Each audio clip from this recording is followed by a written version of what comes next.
It is a beautiful day to just show up.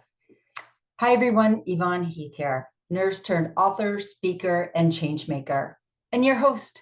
Welcome to Navigating Grief with Heart and Humor, where we talk about, plan, and prepare for grief, transitions, end of life, and everything in between, long before it arrives, and diffuse the fear so we can live fully now. Most of the time, we've been through trauma, tragedies, crisis, a diagnosis, facing the death of a loved one, and we felt so ill prepared. We couldn't even get to grieving. There were too many other things to do. We did not know how to navigate through mentally, physically, emotionally, spiritually, any of it. And now we want to do it differently next time. From now on, moving forward, being committed to ongoing learning and evolving and letting go of the past, the things we consider our mistakes, I consider learning opportunities. I've had many. That is when we can move forward and forgive ourselves, forgive others, and do it differently next time. So I invite you to set an intention for our time today. I'm going to take a moment to just forget about everything else that is pulling me away. We all have many different things in our lives that are calling for our attention. And I honor you for taking this time to be present, to open your heart, to set that intention for what you need to hear today. And I'm going to do the very same so that I can share what your heart needs to hear, knowing that I am learning every step of the way as well. So I'm going to take 2 slow, deep breaths to land here. I invite you to find a ritual that helps you to calm that voice in your head that never stops talking. Mine doesn't. And to just let go of whatever else is going on. So I'm going to take 2 slow, deep breaths. I invite you to do this with me. And I'm going to close my eyes.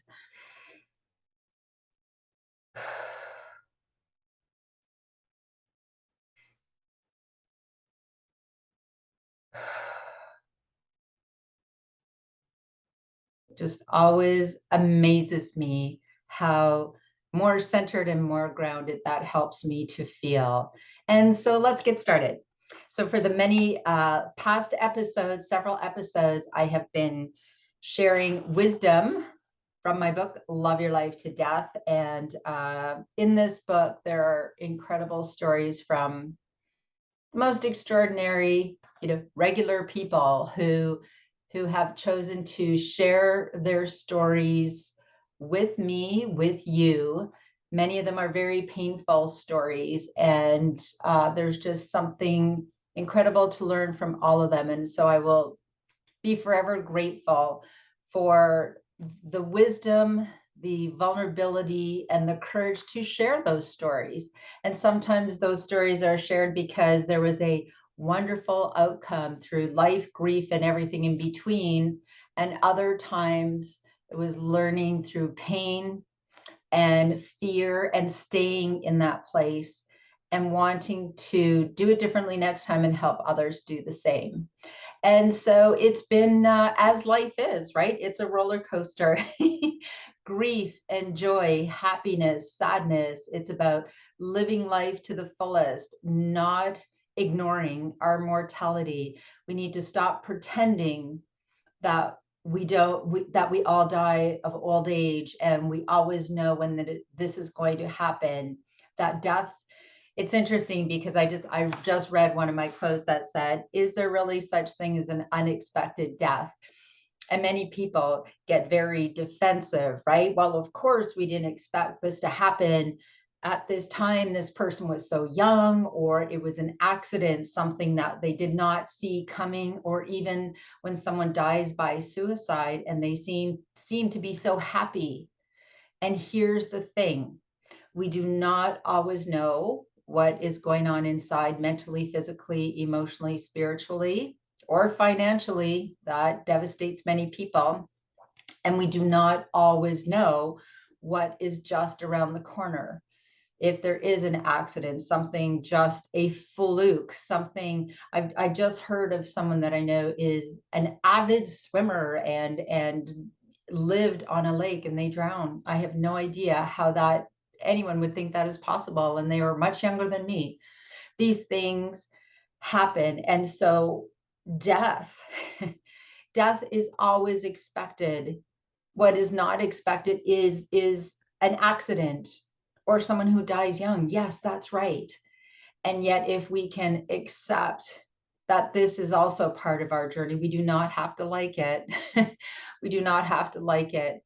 We all want to live to a beautiful old age in our rocking chair on a porch in our 90s or past 100 and or whatever your end of life scenario that would be amazing. And I mean, I choose to believe that I will die in my sleep after being on a cruise, and I'm 100 and can't decide if I'm 103 or 105. Yeah, I'm on a cruise and I was just doing the cha-cha out on the dance floor. And then I went to my cabin with my love and I just died in my sleep. Wouldn't that be wonderful? Wouldn't that be wonderful if that's what I choose to believe right now. And I also accept that I have no idea how long I'm here. I have no idea how long physically I am here. I choose to believe I stay, our spirit moves on. Energy cannot be destroyed or created. And so my spirit will move on. It will be living in everything that people and I loved with people, and I will live in their hearts. And so I have those conversations with myself and with others. And I know that those I love, including my children, will be here as long as they're here. And I accept that. I don't love it. And I know that when the death of someone close to me occurs, I will be a hot mess. I am not saying that I will not grieve wholeheartedly. I will feel that anguish. I know this. I have also spoken to and connected with so many people that have had excruciating losses in their lives and they were able to find joy again. And guess what? Those are the people I will reach out to. Those are the people I will reach out to. And I will continue to live the heck out of this life right now. I don't succeed every day. Sometimes I look back and say, what did I do with my day today? I wish I would have done something better. Wish I would have reached out to someone. What did I do? I binged on Netflix.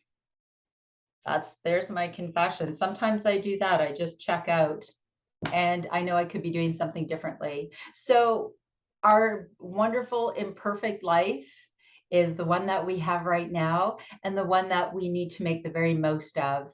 And we all have these physical forms. Some work better than others, and many of us have more challenging journeys than others in some ways. And yet no one has a life without grief, because we all live and we all love. And sometimes the price of loving is grieving, but it's worth it. And our hearts will heal if we learn to take better care of ourselves and each other. And a very big part of that is accepting our mortality and planning, preparing, and being aware of the fact that life is, we all have an expiration date. We don't know when that is.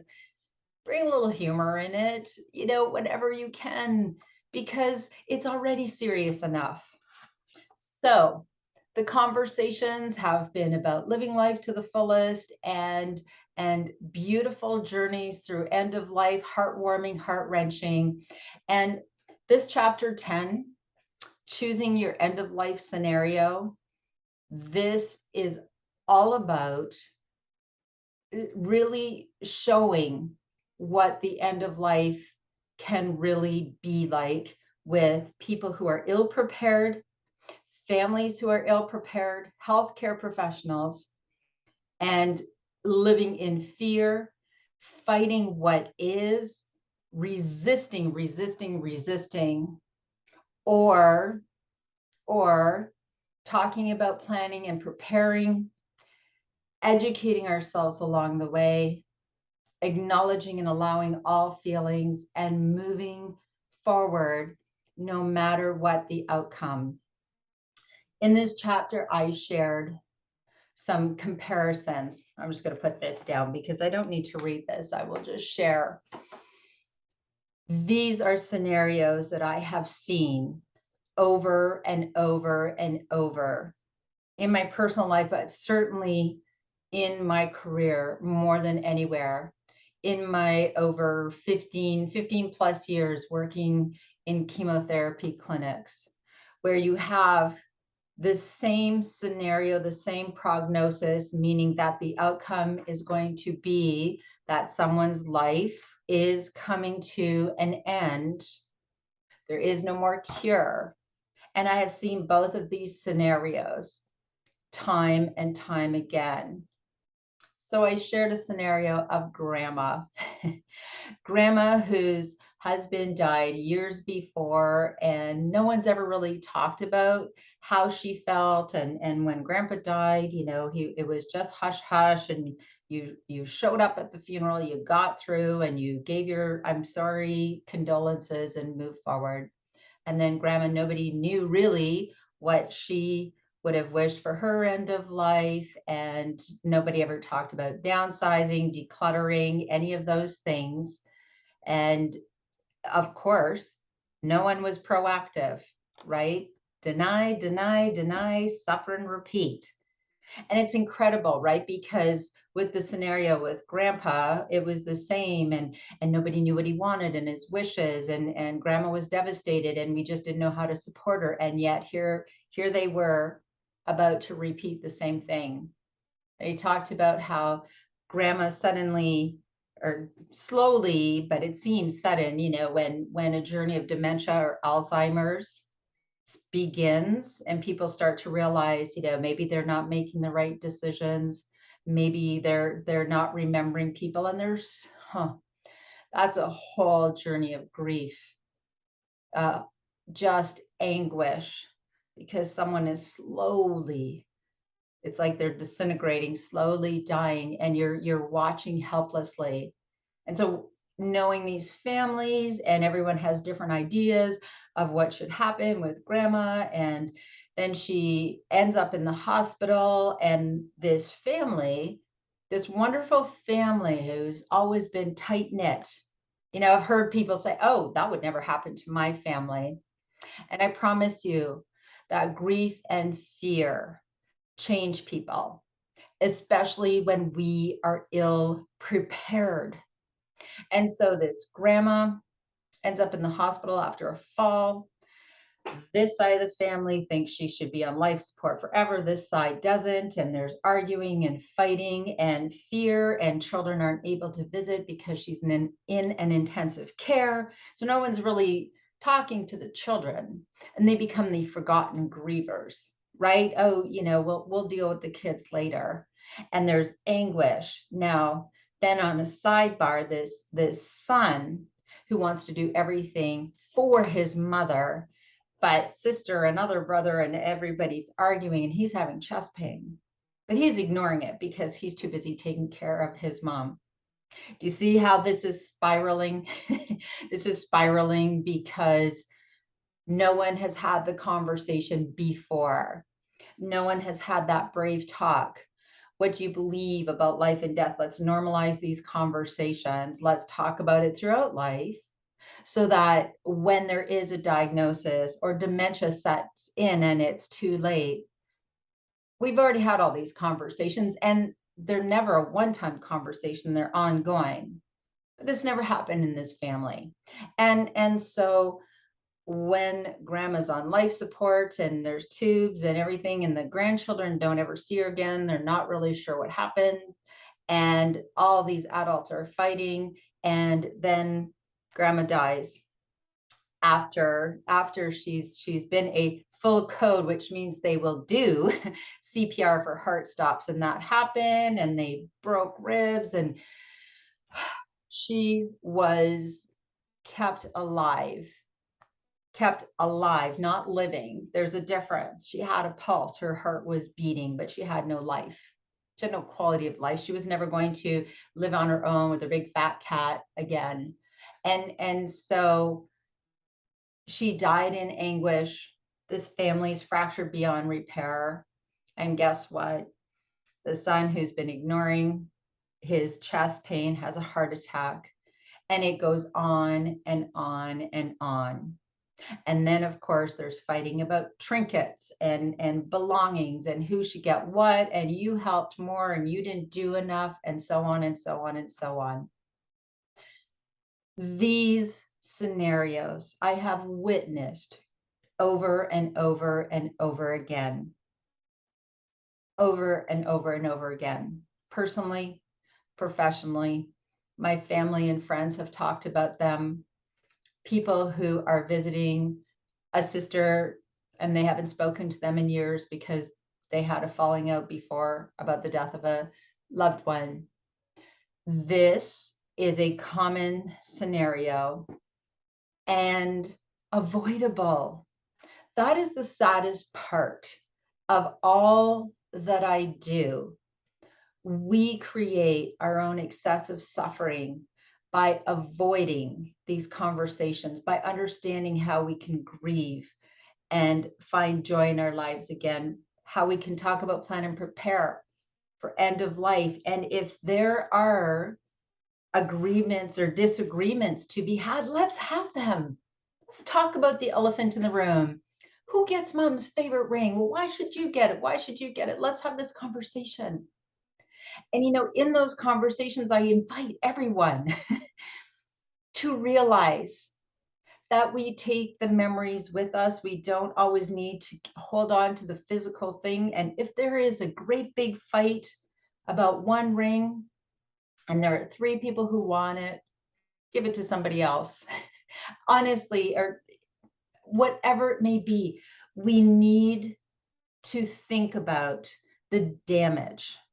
We need to think about the damage that we can create and we can avoid. In the same scenario, I have also seen, and less often, grandma, whose husband died years before. He was well prepared. They had a will, they had power of attorney. They knew what he wished for: cremation, funeral arrangements, celebration of life, etc. Everything was put in place. So when grandpa was dying, there was nothing left to do but support them, support one another. And grandma grieved just openly. She just opened her heart. She knew she didn't have to be strong for everyone. Everyone could grieve together. The children were included. And so when grandma, years later, became more ill, before dementia set in, they had so many ongoing throughout the years conversations. Her will, power of attorney, all of that stuff was all over the way. She decluttered her house. She gave so much to Goodwill, to the shelters, to help, and she donated things to the animal shelter because she loved animals so much, her big fat cat. And what was left were things that there were conversations, what would be, I want to give meaningful things to the family. What would be meaningful to you? And she gave a lot of those while she was still living. And there were a few surprises.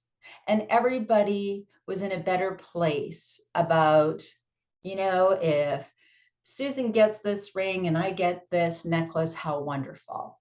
They had those conversations. They knew exactly what grandma wanted. And more than anything, she wanted the family to love and support one another, to grieve her death, and to live a full life, and to keep her memory alive, and to share all of the joy of the time she was living, and to remember that they stay connected forever. They had these conversations. And at the end of her life, Everybody was there. They just showed up. They did what they could. They had palliative care and hospice and great support. They had created their compassionate community so that every family, every neighbor, every friend that she had known forever, they knew that they would be welcome in the house. And they just showed up. And they had conversations saying, there's nothing here to fix. It's okay to cry. Nobody has to be strong for everyone. We're all grieving together. And with a loving, supportive village around Grandma, she died at peace.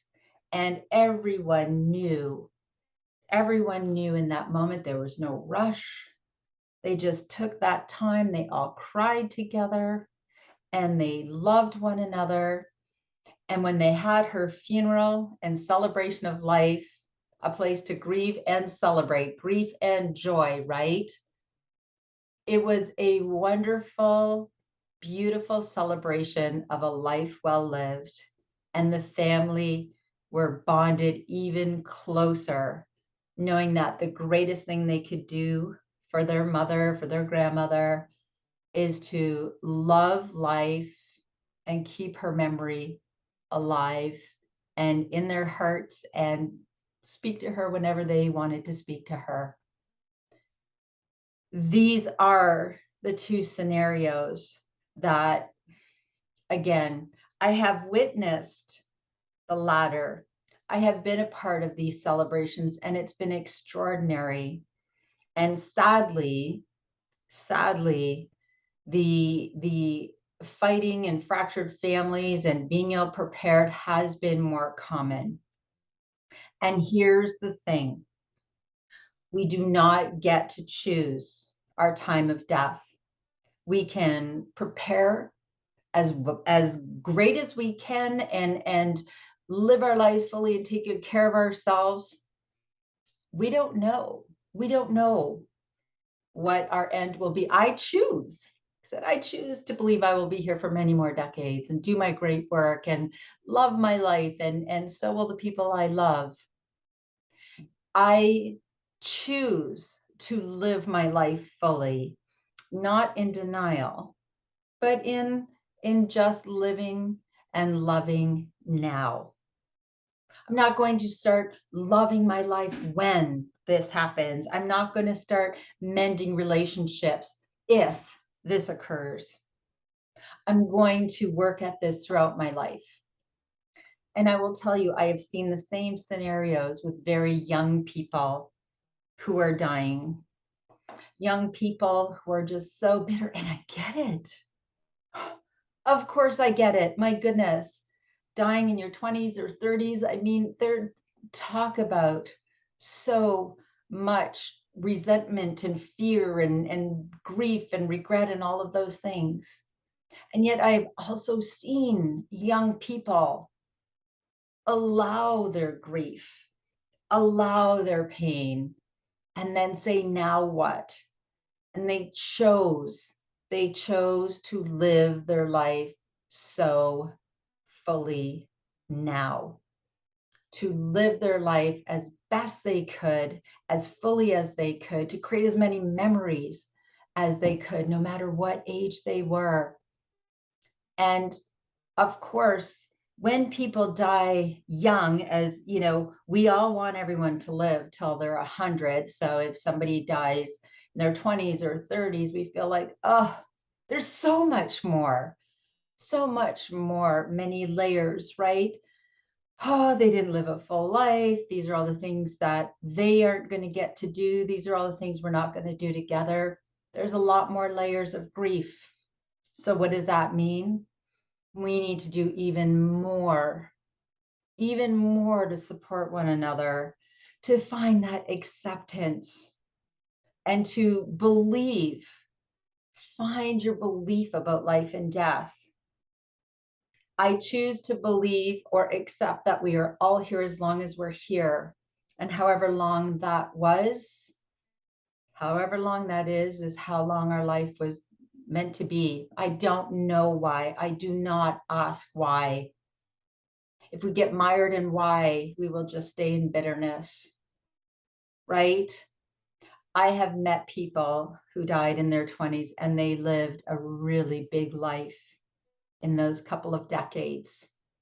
And so if we stop comparing, if we stop saying, I will never be happy again because this person died, we even have a greater opportunity, even a responsibility, right? If somebody dies young, let's keep their memory alive. Let's continue to live fully because they can't. We're still living. They are not. They are challenging conversations, and yet they are part of this journey, and there's learning to be done in every single scenario. I know that when my son's friend Drew died, he was in his 20s, and for my son Tyler, being his pallbearer was one of the hardest moments of his life.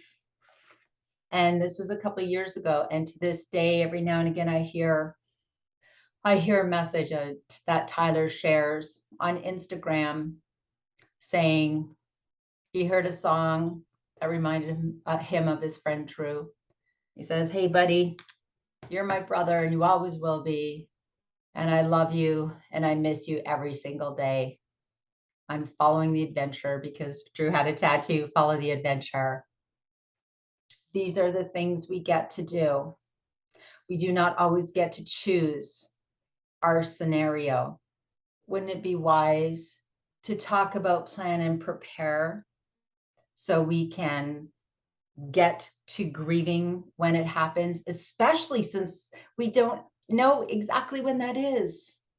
We don't need to live in fear of our end of life, not knowing when that is going to be. I choose to live in love and gratitude, and I choose to believe that I will live a very long, full life. Well, my life will be full no matter how long I'm here. That's what I choose. My life is full now, no matter what. And so I invite you to have the talk with yourself.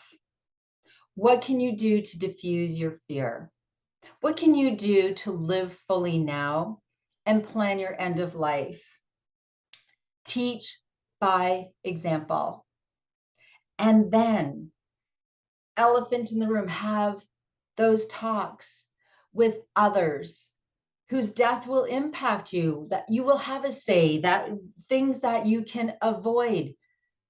Fractured families beyond repair, have those conversations. These are the things we want to avoid. Ask, what would you choose for your end of life scenario? Have banter, have laughter, have it all. Have a big party. Hey, I want that thing. Hey, I want that thing. We can do it differently by being proactive. And thirdly, connect. Connect with those who are living how you want to live and who are preparing for end of life. Go to my website, Love Your Life to Death. There are many resources. There's my program and my book.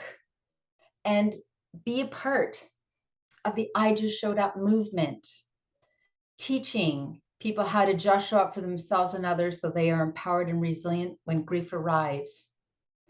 You are not alone. We can do this together. So thank you for spending this time with me. Let's continue to create change in our lives and create social change. How? My call to action is always plan your life, plan your death, and then just love your life to death. And always bring your own tambourine to the party. Thank you so much for being the change. I will see you in the next episode. Let's continue having these juicy conversations. Have a wonderful week. Bye for now.